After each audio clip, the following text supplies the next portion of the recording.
안녕하십니까. 서울대학교 위원장입니다. 뭐 예상은 했습니다만 이제 언론도 같고 그래서 언론에 대해서 이제 뭐 얘기를 해야 되는데 차라리 마음은 편합니다. 일단 제가 뭐 그 문제 제기를 하고 싶어서 이제 그 기사를 이렇게 오늘 찾아봤는데 여러분들도 혹시 심심하시면 지금 이제 오늘 아마 이제 만들어진 기사인데 중앙일보 오늘자 그 신문을 보시면 한국 입국 금지 국가 속출 공항서 바로 격리하는 나라 이런 식으로 나옵니다. 여러분 속출이라 그러면은 몇 개를 말씀하시는 것 같으세요? 내용을 읽어보면 4개국입니다.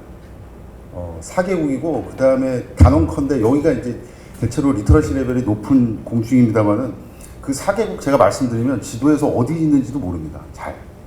그 나라를 폄하하면 안 되겠습니다. 그러니까 제가 오늘 문제 제기를 드리는 것은 이겁니다. 제가 절대 오해하시면 안 되는 게 제가 그 일반인의 시각으로 이제 이 연구를 진행을 했다라고 해서 이제 좀 보여드리려고 그러는데 제가 물론 뭐 박사기도 하고 전문가라고 뭐 이렇게 남들이 그렇게 얘기는 합니다만은 최대한 일반인으로 보려고 했습니다. 일반인으로서 조금 짜증나기도 했었고 그 다음에 제가 정치적인 어떤 성향도 없습니다. 저희 학생들 다 알겠습니다만 저는 학생 때 그 한겨레 신문이랑 조선일보 둘 다 면접까지 가서 떨어진 사람입니다. 그러니까 양쪽 다 이렇게 보기도 했고 어쨌든 그 최대한 좀 그 임파셜이라는 말씀을 좀 드리려고 하고 그래서 이런 관련해서 기사를 봤을 때 과연 저게 뭘까?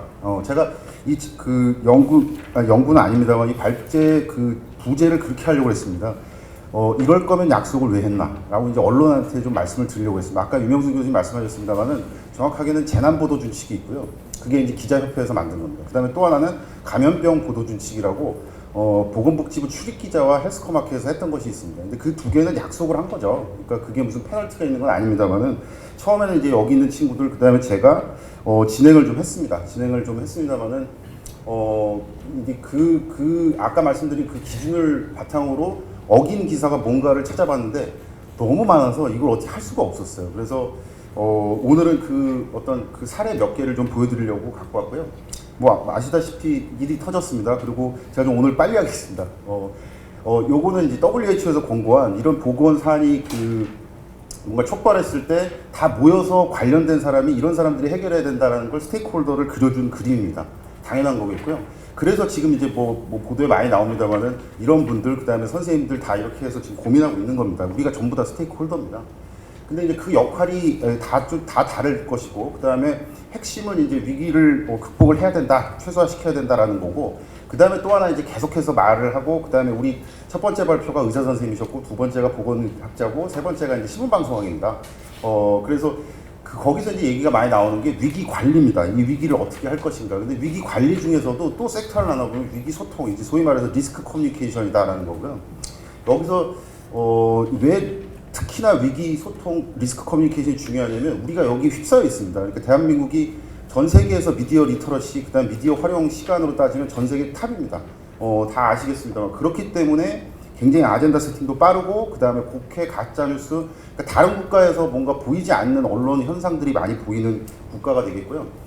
그다음에 이제 그 방금 말씀드렸던 것처럼 이 미디어에서 쏟아져 나오는 것이 대표적인 것이 이제 언론 보도입니다. 그렇기 때문에 언론 보도가 또 굉장히 우리 실생활에 있고 그다음에 걱정하지 않아도 되는 거 혹은 뭐 그 반대 이런 것들이 언론 보도의 역할을 많이 하고 있어서 저희들이 토론을 안 할 수가 없습니다. 아까 말씀드렸던 것처럼 있어요. 재난보도 준칙도 있었고 그다음에 감염병 보도 준칙도 있었는데 그거에 대해서 이제 좀 조심을 하자. 이게 굉장히 중요한 국가니까 그랬는데 여기서 이제 그 잘 안 지켜지기도 했고 그다음에 이게 며칠 전에 진행됐던 행사인데요. 이렇게 모여서 또 이제 얘기도 하는 겁니다. 그런 다음에 보도 준칙을 이제 좀 실제화 시켜서 하자. 근데 제가 좀 안타깝거나 조금 깜짝 놀랐던 건 뭐냐면 여기에 나오셨던 그 뭐 기자분이 그러셨대요. 그러니까 재난보도 준칙과 관련돼서 개정을 하는 것은 0%에서 100%까지 기자들이 할 일이다라고 얘기를 했대요. 그래서 저는 제가 잘못 봤나 싶었습니다. 이거는 아직도 저렇게 그 수용자의 입장을 생각하지 않고 있구나라는 생각이 들어서 만약에 뭐 다 그렇게 곡해할 수는 없겠습니다만 그런 마음을 갖고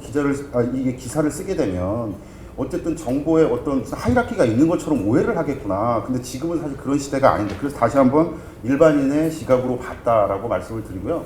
분석 주체는 저기 뒤에 앉아 있습니다. 저도 있고요. 그래서 제가 이제 운영하고 있는 헬스컴 센터에서 이렇게 해서 방법론은 노동입니다. 방법론은 노동이었고요. 그래서 여기 이렇게 2월 10일에서 해보면 18만 4천 건이 아까 제가 말씀드렸던 것처럼 계속해서 반복되는 것도 있었는데 보통 연구를 하면 N수를 갖고 있는 상태에서 분석을 해야 하는데 그럴 수가 없었어요. 이게 막 시시각각으로 해서 어느 시점에서는 저희가 멈춘 다음에 분석을 진행을 했다. 그 다음에 또 하나는 영상 중심이니까 SNS, 그래서 트위터나 인스타에서 보통 이제 언론사에서 계정을 갖고 있는 어떤 양태에서 아까 말씀드렸던 것처럼 준칙이나 이런 것들을 어긴 상태를 저희들이 갖고 와서 또 이렇게 회의를 해서 밤을 새워서 노동을 했다고 말씀드립니다. 그래서 몇 개 저희들이 입장에서 아까 말씀드렸던 것처럼 이럴 거면 왜 약속을 했나 요 시점에서 말씀드리고 싶은 몇 개를 좀 보여드리고요. 아까 제가 보여드렸던 기사는 대표적으로 여기 아마 해석이 될 것 같습니다. 정쟁이라고 그랬고 프레이밍이라고 그랬는데 프레이밍은 말 그대로 이런 겁니다. 그러니까 무슨 정보가 나오든 간에 무슨 정보가 나오든 간에 요리할 수 있습니다. 이제 그런 걸 프레이밍이라고 하죠. 여기 이제 뭐 주용기 학장님들 계십니다만은 예를 들면 이겁니다. 그 일반인의 시각 여기 보면 우한 폐렴 공포의 유령도시 된 서울이라고 했습니다. 근데 저 용어가 제가 신보방송가 있습니다면은 사실 저기 그 일정 부분 글을 쓰는 사람들은 특정 단어가 있으면 그 단어를 두 번, 세 번 쓰는 걸 죽기보다 싫어합니다. 맞습니까?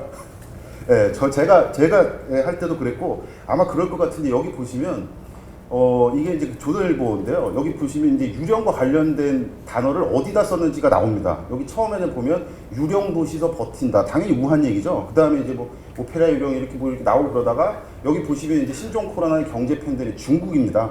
그러니까 그 촉발된 그 지점에서 그렇게 써다가 일정 시점이 되면 우리나라에 쓰기 시작합니다. 우리나라에 쓰기 시작하고 여기 보시면 이제 단독 기자가 아니라 기자 몇 명이서 계속해서 그 단어를 쓰기 시작합니다. 생산을 하면 무한 폐렴 공포의 유령 도시. 그 다음에 유령도시. 우리가 지금 유령도시에 앉아있는 겁니다. 그러니까 이게 보면 아무것도 아닌 것 같지만 이게 보면은 위기컴의 핵심은 공포의 수준을 적절하게 형성을 하라라고 돼 있거든요. 근데 이거 보면 좀 과도하게 돼서 아까 말씀드렸던 것처럼 어떤 정보가 와도 나는 이렇게 재단할 거야 라는 자세가 있다라는 생각이 들었고요. 그 대척점에 있는 언론을 봐도 마찬가지였습니다. 이제 댓글을 보시면 아시겠습니다만은 코로나가 왔는데 물론 기사에 가치가 없다는 건 절대 아닙니다. 그런데 헤드라인 보시면 코로나든 감염병 악재를 남북 관계로 또 이렇게 풀어버립니다.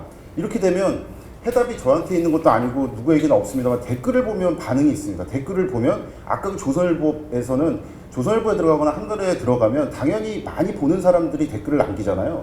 그런데 굉장히 적의가 느껴집니다. 그러니까 이거는 그냥 일반 지금 굉장히 힘든 사람들의 눈높이는 아니었구나라는 생각이 들고요. 그러다가 이제 최악이 되면 뭐냐면 언론사끼리 싸웁니다. 그러니까 똑같은 사안을 놓고 우리는 피곤해 죽겠습니다. 지금 막 이렇게 삼엄한 분위기에서 제가 발표한 거 평생 처음입니다. 이게 전부 다 이렇게 하시고. 근데 이런 상황에서 또 자기들끼리 싸웁니다. 그러니까 이게 사회적으로 보면 굉장히 큰 낭비가 있고요. 그러니까 니네 왜 이렇게 보도했어라고 이제 싸우기 시작하고 그다음에 이것도 저도 헤드라인 보고 깜짝 놀랐습니다. 사실은. 이게 이런 게 다시 한 번 말씀드리면 가치가 없는 기사라기보다는 국민들 입장에서는 굉장히 피곤합니다. 당장에 마스크를 끼기도 싫고 저도 8살 아들이 있습니다. 빨리 한강 가서 자전거 타고 싶은 겁니다. 여기 오고 싶었겠습니까? 근데 그런 사람들, 일반 사람들이 굉장히 그 목말라 하는 것은 안 하고 계속해서 자기들끼리 싸웁니다. 그러니까 마치 전쟁이 벌어지면 윗사람들은 승리에 대해서 몰입하죠. 근데 우리는 일상을 꿈꿉니다. 일반 사람들은. 근데 거기에 맞지 않는다라는 생각이 좀 들었고요. 두 번째는 이제 TMI, 그 다음에 우선순위. 아까 이제 정보 공유라고 말씀드렸습니다만은 정보를 재단해서 우리한테 주는 게 언론사의 책임입니다. 우리가 많이 보고 그 다음에 더 자세하게 말하면 레가시 미디어의 책임이죠. 왜 그러냐면 레가시 미디어에서 뭔가를 적으면 수만 보이지 않는 워리어들이 다 그걸 막 퍼다 날르고 기자라는 이름으로 또 이걸 생산해내서 그 책무가 있는 겁니다. 그래서 우리가 이렇게 힘들어 죽겠고 막 이게 막 어디 하면은 지하철에도 서로를 경계하고 여기서 아까도 저랑 이렇게 만난 분들 전부 다 악수를 해야 할지 어떻게 해야 될지 그러면서 조금 친하면 이렇게 툭 치고 이런 웃지 못할 상황이 벌어지고 있는데 우리가 왜 우한 시장에 있는 식당에 있는 메뉴판을 봐야 되는지 잘 모르겠습니다. 오소리를 파네 안 파네 막 이런 것들 물론 기사로서의 가치도 있고 정보의 다양성이라면 알겠습니다만은 저게 과연 아젠다 세팅이 된다라는 걸 일반인 입장에서 조금 이 위험한 상황에는 인정하기가 조금 쉽지 않습니다. 그리고 저만 비판하는 게 아니라 저 기사가 이제 많이 화제가 됐죠.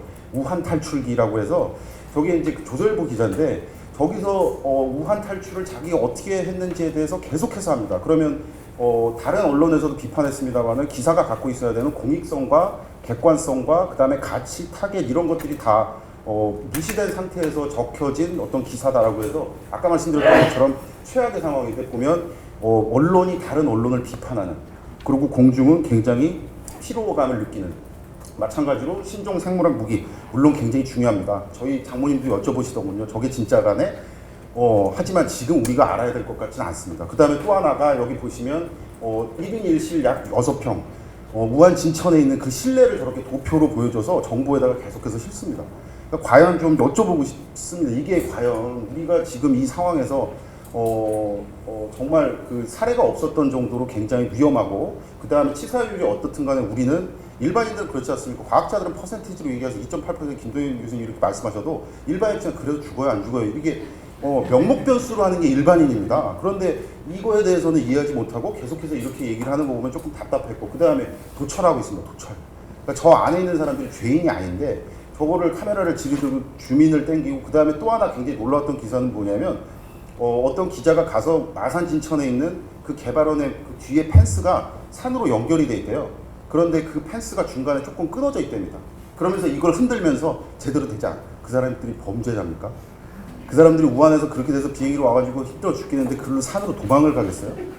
이게 과연 도대체 그 다음에 소위 교수님들 잘 아시겠습니다만 이게 경마 저널리즘입니다.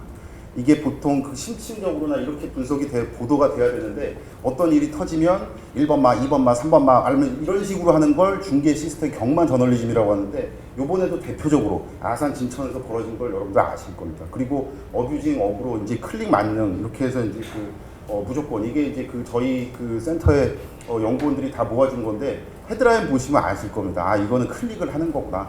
그래서 이게 어떤 가치가 있는지 클릭하면 별 내용이 없는 그런 낚시성입니다. 무슨 연예인 부부 잘 사는 줄 알았더니 클릭하고 나니까 여전히 잘 살더라. 이렇게 되는 그거에 준하는 어떤 그런 거고, 그 다음에 헤드라인에 전부 다 여기 보면 대소변으로 전파가 된다. 무슨 메르스 때 기억나시죠? 양파 무슨 흑마늘 먹으면 어떻게 한다. 이게 또 됩니다. 또 되고, 그 다음에 약간 데자뷰처럼 낙타 기억나시죠? 메르스 때 얼마나 우리가 낙타를 갖고 놀았습니까? 근데 또 이게 보이는 겁니다. 이런 걸로 해서 이것도 마찬가지로 SNS도 보면 밥 먹고 간뒤 어떻게 됐다 이걸 클릭을 해보고, 그래서 결국은 이제 돈을 벌겠다라는 겁니다. 결국은 여기도 마찬가지로 신종 코로나 세계 각국의 민간요법이라든가 참 외람됩니다만 참 열심히 산다라는 생각이 좀 들기도 했고, 그 다음에 15초 전파 의심 사례 이거는 그냥 무서워 이렇게 되는 겁니다. 아까 문제 해결을 위한 어떤 언론의 자세라고는 생각이 들지 않고요. 이런 것들이 다 마찬가지예요. 그 다음에 이게 대표적인 건데, 대림동에 가서 보니까 무슨 기자가 하면 온갖 바닥에 가래침 있고 쓰레기가 있었다 이런 거 있잖아요. 여러분들 사는 시장은 안 그렇습니까? 이게 다 마찬가지라서 요게 많이 욕을 먹길래 제가 실제 이 기사를 클릭을 해봤어요. 이런 상황이 벌어집니다. 이거는 대표적으로 이걸 이제 네트워크 광고라고 하는데, 네트워크 광고는 수용자의 그 의사와는 상관없이 내가 헤드라인을 클릭해서 들어가면 광고들이 다다다닥 붙어가지고 헤드라인 보이세요? 헤드라인을 가릴 정도입니다. 그러니까 이게 보면 뭔가 수익 모델의 하나겠구나라는 생각이 좀 들어서 안타까웠습니다. 네 번째는 정보의 전달 혹은 귀차니즘이라고 하는데, 이게 문제가 굉장히 컸습니다. 아시겠습니다만 럭키마트 사건 아시죠? 이게 뭔가 카드로 추적이 됐는데 럭키가 아니라 럭키 후레쉬마트였다면 이게 묻지 못할 어떤 상황이 벌어져서 계속 이제 언론에서 비판했습니다. 그 다음에 정경 본부장도 미안하다고 했고, 그 다음에 질병관리본부에서 책임지겠다라고 얘기를 했어요.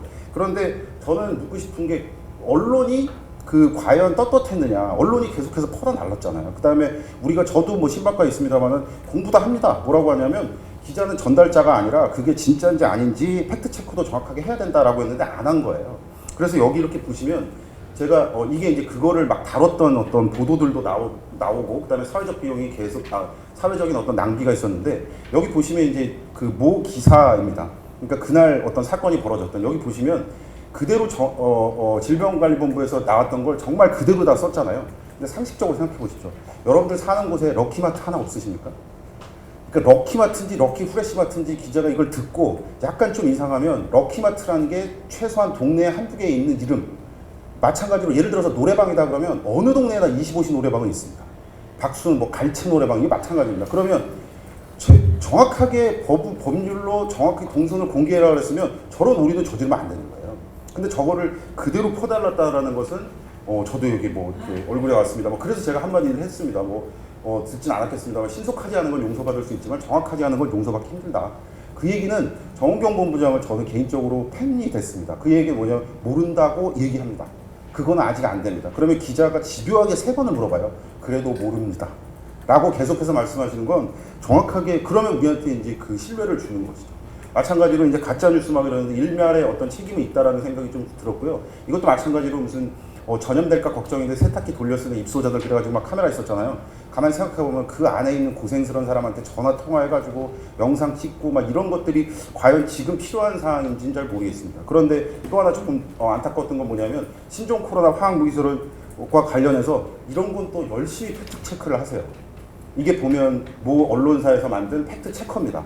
그리고 이게 화학무기인지 아닌지를 저 우주인 이렇게 보이시죠? 저걸 해서 굉장히 뭔가 예능 접근 이런 걸로 해서 비디오를 다 해서 요즘 뭐 신종 코로나 바이러스 이렇게 해서 뭐 외국 레퍼런스도 다 하고 진짜 열심히 일했습니다. 그 다음에 연구자한테 가가지고 이게 과연 맞습니까라고 해서 팩트 체크를 계속해서 열심히 하는 곳이 있고 그 다음에 정작 필요한 럭키마트, 럭키프레시마트 그 다음에 뭐 무슨 칼국수 막 이런 것들 있잖아요. 그거는 하나 잘못하면 그 생업이 망하는 거잖아요. 근데 그건 정작 열심히 일하지 않았다라는 모습이 들어서 조금 그 다음에 이제 체이싱 저널리즘이라고 제가 한번 불러봤습니다. 싸움 구경. 그러니까 이게 체이싱 저널리즘이 이제 쫓아간다 뭐 이런 겁니다. 근데 여기서 우리나라에서 그 제일 체이싱 저널리즘이 처음으로 이제 얘기가 됐었던 게 저 자살과 관련된 게 굉장히 많이 있었는데 왜 체이싱 저널리즘이냐면 연예인들이 많이 사는 곳이 강남이었잖아요. 강남 주상복합 아파트에서 많이 돌아가셨습니다. 그러니까 당연히 장례식장을 저 연세 세브란스 강남 세브란스 병원으로 몰렸고요. 웃지 못할 거지만 전부 다 막 카메라들이 수백 대가 가니까 연예인들이 거길 가려고 그러는데 카메라가 한 수백 대가 있으니까 상복 패션을 신경 쓰기 시작하는 거예요. 아니 내가 애도는 하지만 여기다가 까만색 코사지를 붙여볼까? 막 이런 느낌? 이게 보면 거기서 안 되겠다 싶어가지고 기자들이 모여가지고 이제 이런 보도 가이드라인을 만든 겁니다. 이제 이렇게 해서 지키겠다라고 했는데 자칫 잘못하면 아까 여기 연합뉴스 있다가 가버렸는데 여기 보시면은 연합에서 보면 그때 노회찬 의원 돌아가셨을 때 보면 막 트레이싱을 해가지고 난리가 났었잖아요. 일부 언론사에서 그래서 언론사가 언론사를 조금 비판하는 어떤 그런 상황이 좀 됐었습니다. 근데 비슷한 것 같습니다, 우리나라. 요번에도 아산진천에서 분명히 어떤 그 가치는 있지만 약간 싸움의 어떤 그 유발자? 왜 보면 싸우면 옆에서 그렇게 하는, 그런 얘기 듣고 참으면 안 될 것 같은데? 막 이러는 거. 창피하지 않니? 막 이런 역할을 하는 것 같아서 조금 그게 안타까웠고, 거의 모든 그 소도시에 가서 저거를 다 이렇게 방송을 하고 싸우는 걸 내보고, 그 다음에 여기 제목 자체를 아산진천은 지금 무슨 생생정보통도 아니고 막 이렇게 하는 거 보면 조금 안타까웠습니다. 지금 바쁜 건 그런 곳이 아닐 텐데. 그 다음에 여기 보시면 도찰해서 주민 땡겨서 그 다음에 아까 말씀드렸던 것처럼 언론사가 이 언론사를 실명을 공개해서 비판을 하기 시작합니다. 그러면 보는 사람들 우리 같은 정보 소비자 입장에서는 참 안타깝다라는 생각이 좀 들고 여기 보시면 방호복을 입었죠. 근데 꽤 가깝다는 생각 안 드십니까? 굉장히 접근해서 아무리 카메라를 줌인해서 땡겨도 저렇게 가까우려면 진짜 가까이 간 겁니다. 그러니까 저게 과연 옳은가라는 생각이 좀 들어서 간단하게 재현하고 마치겠습니다. 제가 WHO나 그 다음에 이제 CDC, NH 여기서 이제 이런 상황에 보건 위기가 왔을 때 소통을 어떻게 해야 되는지에 대한 원칙들을 좀 찾아봤습니다. 근데 여기 이렇게 보시면 트러스트라고 있고 밑에 본문을 읽어보면 이런 말이 나옵니다. 평소에 아무리 싸워도 이때는 총을 놓지 합니다. 총을 놓고 여기 이제 그 광고가 베네통 광고인데 이제 도저히 친할 수 없는 불구대천의 원수들이 뽀뽀를 하는 게 이제 나오지 않습니까? 그러니까 이런 상황이 되면 우리도 지금 거의 제가 느껴본 것 중에 제일 불안한 상태인 것 같습니다. 그렇다면 저렇게 우리가 한편이라는 생각을 잠깐 해야 될 것 같은데 그러지 않은 것 같답니다. 그런데 이제 저희 팀이 한번 이렇게 보면 그런 시점에서 보면 조금 가치 있는 어떤 기사들을 한번 꼽아보면 이런 겁니다. 이 정보와 관련돼서 요거는 저희들이 뽑은 원칙이 뭐였냐면 소비자 입장에서 아무것도 아닌 상태에서 백지를 주고 뭘 알고 싶어라고 했을 때 1번부터 10번까지 적으면 그게 여기 담겨져 있더라고요. 일반 생활자 입장에서 뭘 알고 싶을까에 대해서 기사로 이렇게 적어주면 정말 지금은 그런 시대가 아닙니다만 그 기사를 찢어서 내 책상 앞에 붙여놓고 싶더라 라고 했던 어떤 그런 사례들 를 한번 보여드린 거고요. 두 번째는 공감입니다. 정보 소비자. 아까 이제 교수님도 말씀하시고 막 그랬습니다만은 얼마 전에 제가 대담 프로그램 보니까 이재갑 교수님 앉아 계시고 모 국회의원 있고 막 이렇게 됐는데 동선이 있었고 어느 곳이 있었으면 방역을 하고 24시간이 지나면 거기 가도 된다잖아요. 근데 거기 가지 않아서 지금 경제와 관련돼서 굉장히 혼란이 있다라고 얘기를 하더라고요. 그랬는데 국회의원이 여기서 뭐라 그러냐면 국회의원이 그렇게까지 이 사람들한테 얘기를 했는데 그래도 안 듣는 걸 저희가 어떻게 하겠습니까? 라고 거기서 따지더라고요. 제가 그땐 경악했습니다. 그게 소비자입니다. 소비자는 0.0001%만 찝찝해도 거기 안 갈 권리가 있습니다.